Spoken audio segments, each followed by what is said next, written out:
रात्रीचे 3 वाजले होते. राजनला कंपनीमधून यायला थोडा उशीरच झाला होता. तो हायवेवरून खाली उतरला, गावाकडच्या रस्त्याला लागला.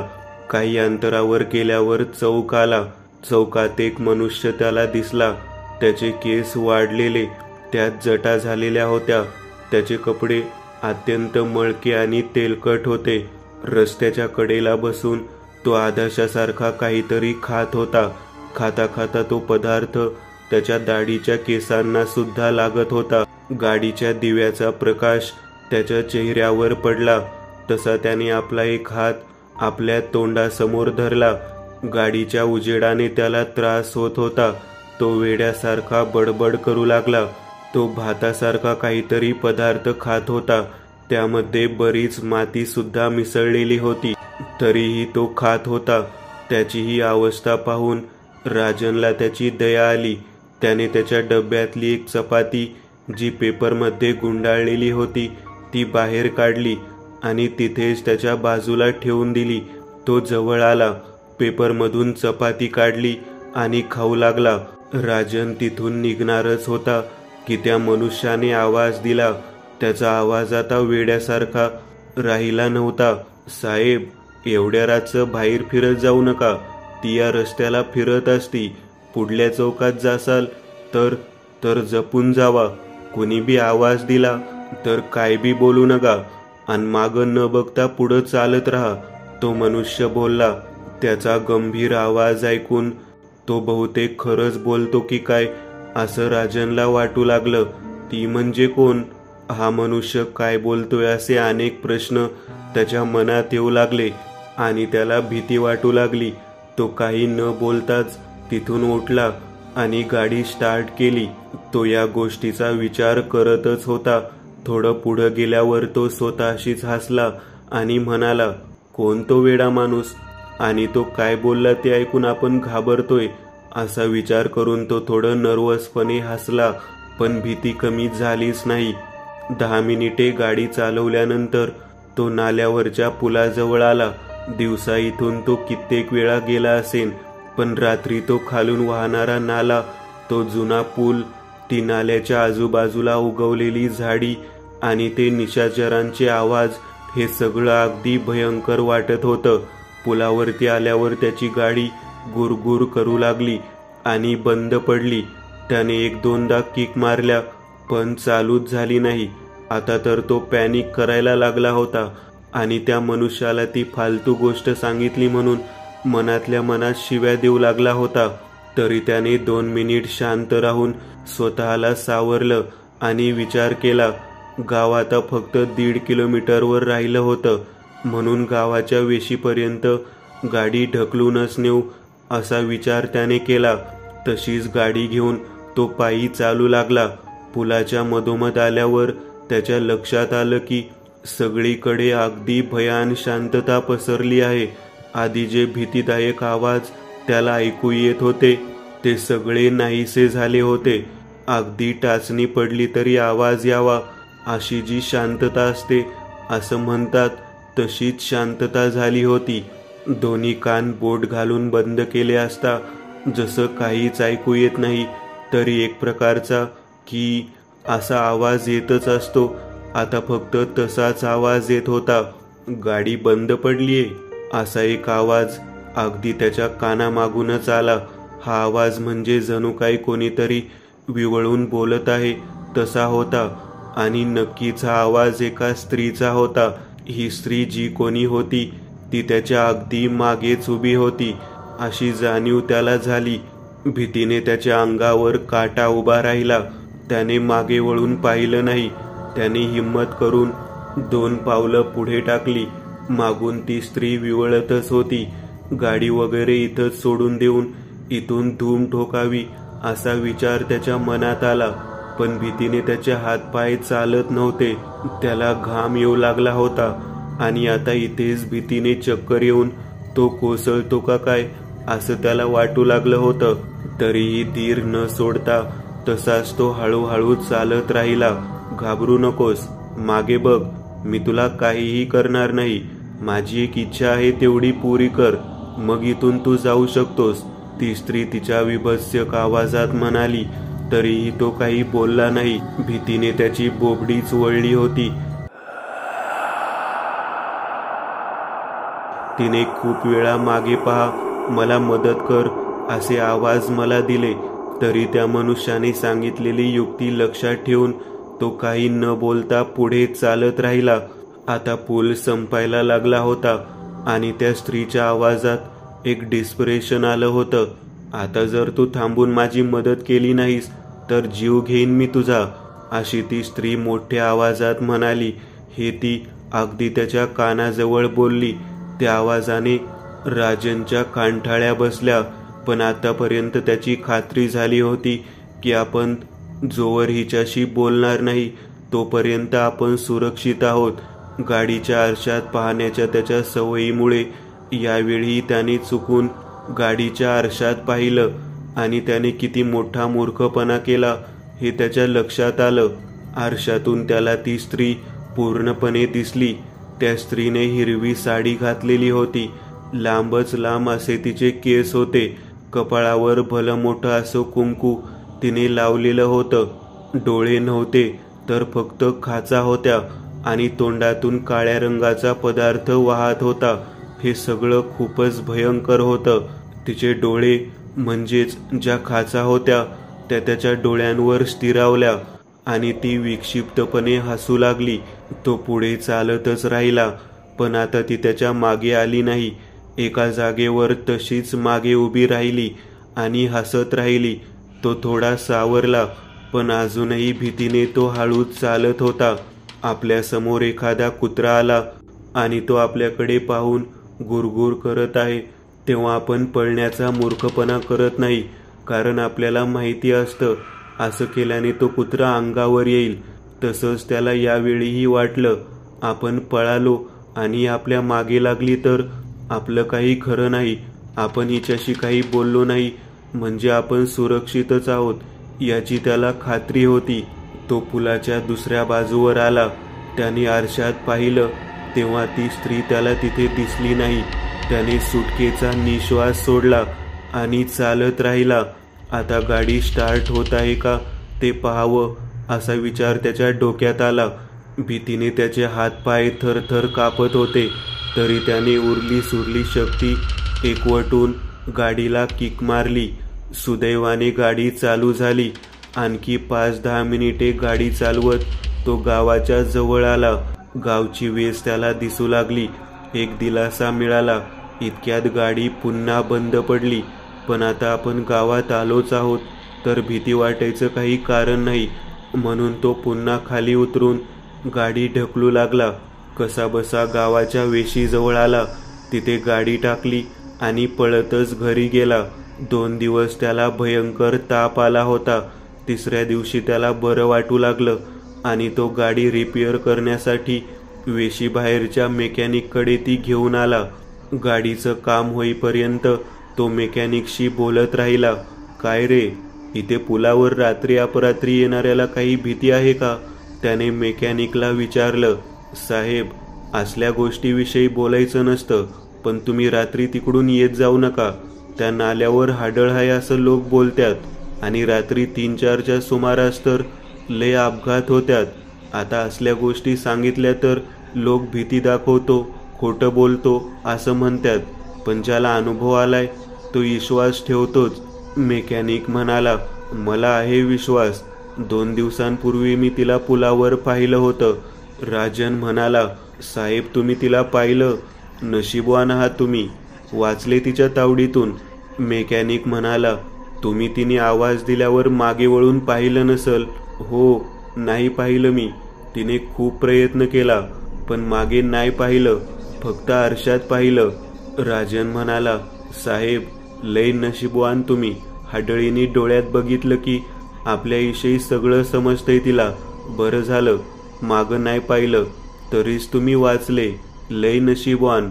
मेकॅनिक म्हणाला, त्या हाडळीने राजनच्या डोळ्यात पाहिलं होतं हे त्याच्या लक्षात आलं, पण आपण काही बोललो नाही म्हणूनच आपण वाचलो हे त्यालाही पटलं. आता डोळ्यात बघून माझ्याविषयी काही माहिती करून घ्यायचं असेल तिला तर तिने खुशाल करून घ्यावी. असा त्याच्या मनात विचार आला आणि तो मनातल्या मनात हसला. काही वेळातच गाडी रिपेअर झाली आणि तो घरी जाण्यासाठी निघाला. थोडा पुढे गेलाच असेल की त्या दिवशीच पाहिलेला मनुष्य त्याला रस्त्याच्या कडेला बसलेला दिसला. तो दुसरीकडे तोंड करून त्याच्याच धुंदीत काहीतरी बडबड करत बसला होता. त्याने राजनला पाहिलं नाही, पण राजननेच त्याला मागून आवाज दिला. तो मागे वळून न पाहताच ये ये, ओळखलं मी तुला, तुझ्या आवाजावरून, ये असं बोलला. मला मदत केल्याबद्दल तुमचे आभार कसे मानू हेच मला कळत नाहीये. धन्यवाद, तुमच्यामुळेच माझा जीव वाचला. राजन बोलला. साहेब, गरीबाला तुम्ही जीव घातलं तेच पुण्य तुम्हाला लागलं आणि तुम्ही वाचले, बाकी काय नाही. आता जावा तुम्ही, मला माझं काम करू द्या, तो मनुष्य बोलला. राजन मागे फिरला आणि पुन्हा गाडीकडे चालत जाऊ लागला. तेव्हा पाठीमागून मला त्या मनुष्याने आवाज दिला. साहेब, तो आवाज ऐकून राजनने मागे वळून पाहिलं. मागे आता तो मनुष्य नव्हता, तर त्याच्या जागी ती हाडळ तिथे बसलेली होती आणि राजनकडे पाहून विक्षिप्तपणे हसत होती. गावला का नाही आता माझ्या तावडीत, असा तिचा तो भयान आवाज राजनने पुन्हा ऐकला. तो भीतीने एका जागी स्तब्ध झाला. त्याचे हातपाय गळून गेले. ती उभी राहिली आणि हळूहळू पुढे येऊ लागली. आता काय करावं असा विचार त्याच्या मनात आला. राजनने गाडीच्या आरशात पाहायचा मूर्खपणा केला. त्या हाडळीने त्याच्या डोळ्यात पाहून कदाचित हे माहिती करून घेतलं की राजन त्या रात्री त्या मनुष्याला भेटला आणि ते दिसल्यावर काही बोलू नको असं त्याने राजनला सांगितलं होतं. ते सुद्धा तिला समजलं असेल. त्यामुळेच तिने नंतर या संधीचा फायदा घेऊन राजनला फसवलं. त्या मनुष्याशी राजन एकही शब्द बोलला नव्हता, तरी तो त्याला म्हणाला की साहेब, तुमचा आवाज ओळखला. इथेही तो चुकला. कदाचित ते लक्षात आलं नसतं तर, असा विचार त्याने केला. तो असा विचार करत असतानाच हाडळीने त्याच्यावर झेप घेतली.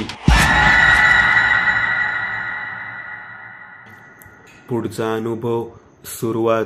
अरे आमुषाचं कुठं जातो, आज घरीच राहा, उद्या जा, भाऊ सुधीरला समजून सांगत होते. भाऊ, मला या सर्व गोष्टींवर अजिबात विश्वास नाही. जग कुठं चालले आणि आपण कुठे आपल्या अंधश्रद्धांमध्ये गुंतून पडलो आहोत. मी जाणारच. सुधीर आपल्या मतावर ठाम होता. तुला जायचंय तर जा बाबा, पण या परशाला सोबत घेऊन जा. ह्यो सोबत असला की आम्हाला बी जरा धीर वाटतो. भाऊंनी सुचवलं. ठीक आहे, मी परशाला सोबत घेऊन जातो, मग तर झालं, सुधीर म्हणाला. सर्वांनी होकारार्थी मान हलवली. परशाची जायची इच्छा नसतानाही तो सोबत चालला होता. रात्रीचे 7:30-8 वाजले होते. सुधीरला रात्री 10ची बस पकडायला बस स्टॉपवर जायचं होतं. गावातून बस स्टॉपकडे जायला अर्धा तास लागत असे. त्यात अंधार आणि खराब रस्ता, यामुळे आणखी वेळ लागत होता. परशाने आपली लुना घेतली आणि दोघे वेशीजवळ आले. वेस ओलांडताच तोवर गाडी पंक्चर झाली. मग गाडी गावातच लावून दोघांनी चालत जाण्याचा निर्णय घेतला. परशा जवळच राहत असलेल्या आपल्या मित्राच्या घरी, राजच्या घरी गाडी लावायला गेला. सुधीर वेशीबाहेर परशाची वाट पाहत उभा राहिला. वेशीपासून पुढे 20 मिनिटांचा सरळ रस्ता होता आणि पुढच्या गावात बस थांबत असे. परत येताना सोबतीला म्हणून परशाने राजाला सुद्धा सोबत घेतलं. राजा हा परशाचा जिवलग मित्र होता आणि ते दोघे एकमेकांच्या अडीअडचणीला कायम धावून येत असो. हे तिघेही त्या रस्त्यावरून चालत होते. आजूबाजूला उंच झाडी आणि मोकळं शेत, या व्यतिरिक्त काहीच नव्हतं.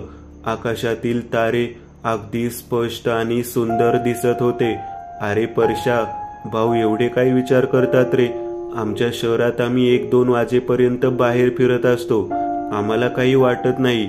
सुधीर जरा फुशारक्या मारत म्हणाला. त्याला आपण किती प्रगत आणि वैज्ञानिक आहोत हे दाखवायचं होतं. काका, तुम्हाला नाही कळणार, आम्हाला अनुभव आहेत. कसले अनुभव? असल्या गोष्टीशी आमुषाला बोलायला नका लावू, चांगलं नसतंय ते, परशा गंभीर चेहरा करून म्हणाला.